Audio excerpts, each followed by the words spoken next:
আসসালামু আলাইকুম, সবাইকে লাইভ স্পিডে স্বাগতম। আর এখন আমি আছি কুষ্টিয়া লালন শাহের মাজারে।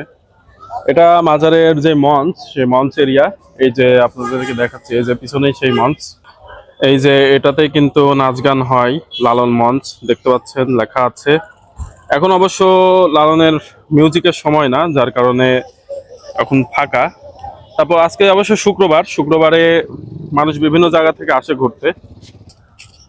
এই যে এখানে বিভিন্ন রকমের জিনিসপত্র বেচাকেনা হচ্ছে, পাপড় ভাজা হচ্ছে।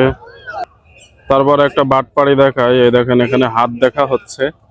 হাত দেখে ভবিষ্যৎ ভাগ্য নির্ধারণ করে দিচ্ছেন যিনি হাত দেখছেন। অবশ্য তারই ভাগ্য অন্ধকার। ওই দেখেন, এটা দূরবীন দিয়ে নাকি দিয়ে ভাগ্য নির্ধারণ করে দিচ্ছে। এই যে পাপড় ভাজা, দাঁড়ান পাপড় ভাজার সময়টা একটু দেখাই। এই যে পাপড় ছেড়ে দিল, আবার টান দিয়ে বড় করে করছে। এই যে পাপড় কিন্তু হয়ে গেল। গরম তেলে দিয়ে দিলে পট করে হয়ে যায়। দেখছেন কি সুন্দর করে পাপড় ভাজা হয়ে গেল। ওকে, ডান।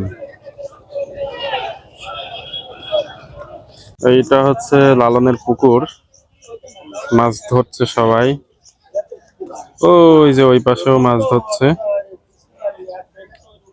এটা পুকুর না, যদিও এটা নদী, কালী নদী। এটা কালী নদীতে মাছ এভাবে ঘের দিয়ে মাছ ছাড়া আছে।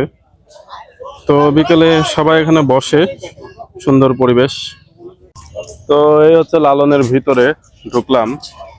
আজকে শুক্রবার, অনেক মানুষজন আছে।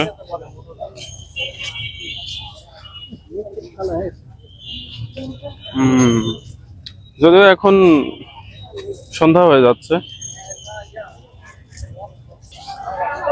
সবাই ছবি টবি তুলছে লালনে। দেখি গান টান হয় কিনা। অনেক পিচ্চি বাচ্চা অবশ্য গান টান গায়, দেখি আজকে তারা আছে কিনা।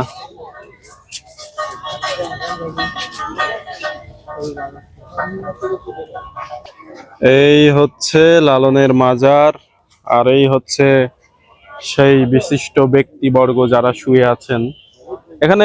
ছিল, কাপড় দেওয়া ছিল, কাপড়গুলো কই গেল কি জানি।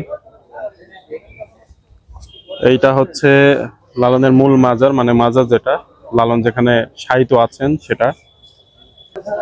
তো এই হচ্ছে মাজারের বিকেলের দৃশ্য। বিকেল না, অলরেডি কিছুক্ষণের মধ্যে সন্ধ্যা হয়ে যাবে। লালনের মাজারে সবাই ছবি তুলছে।